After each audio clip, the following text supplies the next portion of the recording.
ওদিকে রাজপুত্র দেখেছে এক ভয়ানক স্বপ্ন। আহ! কি হয়েছে তোমার? পরিণীতা, আমি স্বপ্নে দেখলাম একটা শক্ত লোহার মুখোশের মধ্যে আমি বন্দি। আমি কিছুতেই সেটা খুলতে পারছি না। আমার অনেক কষ্ট হচ্ছে। মহারাজ মুখোশ মানবের কাছে গেলেন। রাজপুত্র অনেক কিছু বলতে চাইল, কিন্তু মুখোশের ভারে কিছু রাজার কানে গেল না। শান্ত হও, কেন এমন করছো? তোমার কি কিছু লাগবে? কি চাও তুমি? কিন্তু রাজপুত্র কিছু বলতে। মুখোশ মানবের রহস্য কি? আমার কুমার আর পরিণীতাকে বলে দেওয়া উচিত, কিন্তু সব জানলে কি আমার পুত্র আর রাজবধূ আমাকে ভুল বুঝবে? আমি কি করব? কিন্তু যে কুমার তার বোনকে এতটুকু পছন্দ করতো না, সে কেন তাকে প্রাসাদে নিয়ে আসবে? আর আমার মুখোশ মানব, সে কেন এমন করছে? ও তো এমনিতে অনেক শান্ত। ওদিকে পরিণীতাকে নিয়ে রাজগুরু তার কক্ষে কথা বলছেন। আমি যে তোমাকে কি বলে সবটা বুঝিয়ে বলবো আমি ঠিক বুঝতে পারছি না। রাজবধূ, তুমি বুদ্ধিমতী, অত্যন্ত শান্ত স্বভাবের। আমার কথাগুলো বলার মতো তোমার চেয়ে যোগ্য আর কেউ নেই। আমাদের চ্যানেলটিতে মোবাইল ফোন গিভওয়ে করা হচ্ছে। গিভওয়েতে উইনার হতে চ্যানেলটি সাবস্ক্রাইব করুন এবং লাইক কমেন্ট করুন। কি হয়েছে রাজগুরু মশাই? আপনি দয়া করে আমাকে সবটা বুঝিয়ে বলুন। আমাদের পুরনো মন্ত্রীকে দেখা গেছে পশ্চিমের জঙ্গলে। সে কেমন করে ফিরে এলো আমি সেটা বুঝতে পারছি না। তবে রাজ্যের বিপদ, শেষ করে মহারাজা যুবরাজের একজন নারী আর একজন পুরুষ তাদের ক্ষতি করার চেষ্টা করবে। পুরুষটিকে আমার ধ্যানের মাধ্যমে আমি চিনতে পেরেছি, কিন্তু নারীটি কে তা আমার বোধগম্য হচ্ছে না। রাজপুত্রের কি তবে প্রাণের ঝুঁকি আছে? ওকে কিছু আন্দাজ করতে পেরেছে? আমি রাজপুত্রের এমন আচরণ কখনো দেখিনি। তার সাথে এমন অনেক কিছু ঘটেছে যা ইতিপূর্বে কখনো ঘটেনি। রাজকন্যা ভালোবেসে বিয়ে করলেন উজান নগরের জমিদার পুত্রকে, কিন্তু সেই বিয়ে সুখের ছিল না। জমিদার পুত্র ছিল ভীষণ লোভী, তার নজর ছিল সিংহাসনে। এটা নিয়ে রাজকুমার আর সুপ্রিয়ার সম্পর্কের ভাঙন ধরেছিল। একদিন হঠাৎ আগুন লেগে সব কিছু শেষ হয়ে যায়, কিন্তু তারপরেও রাজকন্যা প্রাসাদে ফেরে না। আজ এমন কি হলো যে রাজপুত্র তাকে এনে প্রাসাদে ঠাঁই দিল? আমি তো এই রাজপুত্রকে চিনতে পারছি না রাজবধূ। শান্ত হন রাজগুরু মশাই। হয়তো ভাই বোনের সব অভিমানের অবসান হয়েছে। যেখানে কেউ জানতো না রাজকন্যা বেঁচে আছেন কিনা, সেখানে রাজপুত্র এক মুহূর্তে তাকে নিয়ে ফিরে এলেন, আর রাজকন্যাও এত বছর পর বাধ্য মেয়ের মতো ফিরে এলো। ওদিকে রাজপুত্রের পছন্দ চলাফেরা সব শেখাতে ব্যস্ত রাজকন্যা সুপ্রিয়া। আমি তো মুখোশের আড়ালে বন্দি ছিলাম, আমাকে কেন বের করে আনলে? কত কত নিয়ম তোমাদের। রাজা এটা করে না, ওটা করে, কেন এমন করছো আমার সাথে? আহ, বলেছি না কোনো প্রশ্ন নয়। তোমাকে সে সব ফিরিয়ে দেব, যা তোমার অধিকার। আমি এখন চলি। কিন্তু মুখোশ মানব কি করবে কিছুই বুঝতে পারছে না। একদিকে পরিণীতা, অন্যদিকে রাজ্য। সে ভাবতে ভাবতে মহারাজের কাছে এলো। কি হয়েছে কুমার, তুমি এত রাতে? পিতা, আমি তো যুবরাজ, কিছু কিছু ব্যাপারে আমারও তো নিশ্চয় সিদ্ধান্ত নেওয়ার অধিকার আছে। হ্যাঁ যুবরাজ, তুমি তা নিতেই পারো, কিন্তু কি ব্যাপারে সিদ্ধান্ত? আমি সেটা কাল সবার সামনেই বলতে চাই। আচ্ছা বাবা, তুমি আমার ছোটবেলার গল্প বলো না। কেমন করে কেটেছে আমার ছোটবেলা? আমার মা কেমন ছিল? তোমার মা ছিলেন ভীষণ বড় মনের একজন মানুষ। সবার বিপদে সে পাশে থাকতো, কিন্তু সুপ্রিয়ার জন্মের পরেই সে চলে গেল। মেয়েটা আর মায়ের স্নেহ পেল না। পিতা, আপনি তো চাইলে আপনার জীবনটা বদলে নিতে পারতেন। আপনি কেন একা জীবন পার করলেন? শুধু কি সন্তানদের জন্য?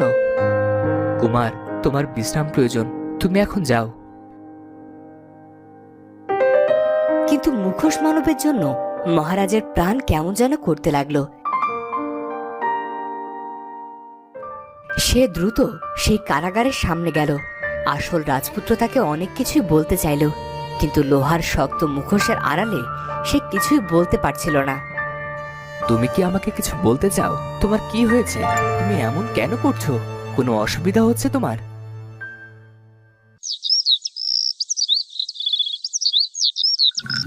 পরদিন রাজসভায় গেলেন নকল যুবরাজ। সবাই তার আচরণে বেশ অবাক হলো। আজ থেকে পাতাল কারাগারে আর মুখোশ মানব বন্দী থাকবে না। তার সেবা করতে রাজকোষ ফাঁকা হয়ে যাচ্ছে, তাই আমি তাকে ফাঁসি দিতে চাই। আর কেউ আমার অনুমতি ছাড়া পাতাল কারাগারে যেতে পারবে না। এসব কথার মানে কি কুমার? আমার আমল থেকে বন্দী ওই মুখোশ মানব। তুমি কি আমার নিয়মের অন্যথা করতে চাইছো? মহারাজ যখন কথা বলে তখন সবাই চুপ থাকে, এটাই তো নিয়ম বাবা। কিন্তু যুবরাজ, রাজগুরুর কথা তো সবাই মেনে নেয়। আমার কথা এখনো শেষ হয়নি। পুরনো মন্ত্রী আবারও তার মন্ত্রিত্ব ফিরে পাবে, আর রাজকন্যা সুপ্রিয়ার কাছে তার পুত্র আমিরচাঁদকে নিয়ে আসার ব্যবস্থা করা হোক। মুখোশ মানব তো নিরীহ, তাকে কেন ফাঁসির আদেশ দেওয়া হলো আমি জানতে চাই যুবরাজ। আমার সিদ্ধান্ত কারো পছন্দ না হলে সে এখনই রাজসভা ত্যাগ করতে পারে। আর হ্যাঁ, খাজাঞ্চিকে ডাকুন, আমার এখনই কিছু মোহর প্রয়োজন। আমি একটু ভ্রমণে যেতে চাই। রাজবধূকে সাথে নিয়ে? না, আমি একাই যেতে চাই। আর সবার আশা করি কোনো আপত্তি নেই। কিন্তু মহারাজা রাজগুরু সেখান থেকে চলে গেলেন। রাজসভার খবর পৌঁছে গেল অন্দরমহলে। এসব কি শুনছি রাজবধূ? রাজপুত্র তো একাই ভ্রমণে যাবেন বলে ঘোষণা দিয়েছেন, আর মুখোশ মানবকে নাকি তিনি ফাঁসি দেবেন, তাও রাজসভায়, সবার সামনে। কি বলছো? আমাকে রেখে তো রাজপুত্র কোথাও যান না। তাছাড়া এত বড় একটা সিদ্ধান্ত নিলেন, আমি কিছুই জানতে পারলাম না। রাজপুত্রের এমন আচরণে মহারাজ আর রাজগুরু অনেক দুঃখ পেয়েছেন। আরো কি হয়েছে জানেন? রাজকন্যার ছেলেকে আনা হবে রাজবাড়িতে, পুরনো মন্ত্রীকেও নাকি আবার বহাল করা হবে। আমার যদিও রাজসভা নিয়ে রাজপুত্রের সাথে কথা বলা উচিত নয়, তবুও আমি তার সাথে কথা বলবো। তখন পরিণীতা গেল রাজপুত্রের যমজ ভাই মুখোশ মানবের সাথে কথা বলতে। রাজপুত্র, তুমি ভ্রমণে যাবে, সে যেতেই পারো, তবে আমি তার কিছুই জানি না। আমাকে তোমার সিদ্ধান্ত জানতে হয় দাসীর কাছ থেকে। তাছাড়া মুখোশ মানব তো কারোর কোনো ক্ষতি করেনি, ও থাক না ওর মতো। তুমি তো একটা সাধারণ প্রাণীকেও আঘাত করতে চাও না, সেখানে একটা জলজান্ত প্রাণ। রাজা কি করবে না করবে তার সিদ্ধান্ত কি কোনো স্ত্রীলোকের কথাই করবে? আমার কথার অমত পোষণ করলে রাজ আজ্ঞা না মানার অপরাধে কারাগারে পাঠিয়ে দেব। কি, তুমি আমাকে কারাগারে বন্দি করবে? এত অধঃপতন তোমার হলো কেমন করে? শুনলাম রাজকোষ থেকেও বিপুল অর্থ নেওয়ার জন্য খাজাঞ্চিকে ডেকেছো। কি হবে এত অর্থ? তোমার কোনো কথার জবাব দিতে আমি বাধ্য নই। যাও, তোমার নিজের কাজে যাও। তখন সেখানে এলো রাজকন্যা সুপ্রিয়া। ভাইয়া, আমিরচাঁদকে তো এখনো কেউ নিয়ে এলো না। মন্ত্রীমশাই ওকে নিয়ে আসবে, তুমি একদম ভেবো না। রাজবধূ, তুমি এখানে কি করছো? নাকি ঘরে ননদ এসেছে বলে বড্ড গা জ্বালা করছে? ননদকে তো জানার সুযোগই হলো না। এমনকি রাজপুত্রের কোনো বোন আছে, আমি তো সেটাও জানতাম না। তা জানবে কি করে? কোনো দায়িত্বই তো যথাযথ পালন করতেই পারো না। রাজকন্যা সুপ্রিয়া, তোমার কথা বলা শেষ হলে তুমি এখন আসতে পারো। রাজপুত্রের সাথে আমার কিছু কথা আছে। কি বলতে চাও? কোনো কথা নয় ভাইয়া, আমাদের প্রধান ফটকে যাওয়া উচিত।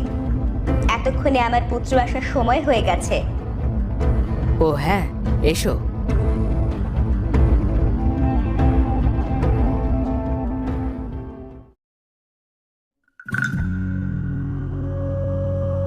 পরিণীতা একরাশ কষ্ট নিয়ে প্রাসাদে প্রবেশ করলো, কিন্তু রাজপুত্রের হাতের কালো দাগ দেখে সে চিন্তিত। আগে কখনো এমন দাগ সে দেখেনি। আমার মনের ভুল নয় তো? রাজপুত্রের হাতে ওই দাগটা এলো কেমন করে? আমাকে জানতে হবে। কিন্তু রাজপুত্রের একই হলো, সে কেন আমাকে সহ্য করতে পারছে না? ওদিকে রাজকন্যা ভীষণ রেগে গেছে। তোমার ওর সামনে নিজেকে প্রমাণ করার কোনো দরকার নেই। আর ও ডাকলে কাজের বাহানা বানাবে, ওর থেকে দূরে থাকবে। ঠিক আছে, তুমি যা বলবে তাই হবে। ওদিকে আরেক পুত্রের শোকে মহারাজা ভীষণ ভেঙে পড়েছেন। মহারাজ, আমরা চাইলেই মুখোশ মানবকে লুকিয়ে বনে রেখে আসতে পারি। তা হয় না রাজগুরু। তাছাড়া পাতাল কারাগারের সামনে প্রহরী রাখা হয়েছে। পিতা হয়ে পুত্রের ফাঁসি কেমন করে মেনে নেব বলতে পারেন? ও তো জীবনে কিছুই পেল না, কিছু চায়ও না, তবুও কেন ওর ভাগ্যে বিধি এত কষ্ট রেখেছে? শান্ত হন মহারাজ, আমার মনে হয় যুবরাজকে সবকিছু বলে দেওয়ার সময় এসেছে। আর লুকিয়ে কি হবে মহারাজ? আমি কিছুই লুকাতে চাইনি, কিন্তু এত বছর পর এই সত্য জানলে রাজপুত্র আমাকে ভুল বুঝবে। আমি এখন কি করব রাজগুরু? তখন সেখানে এলো পরিণীতা।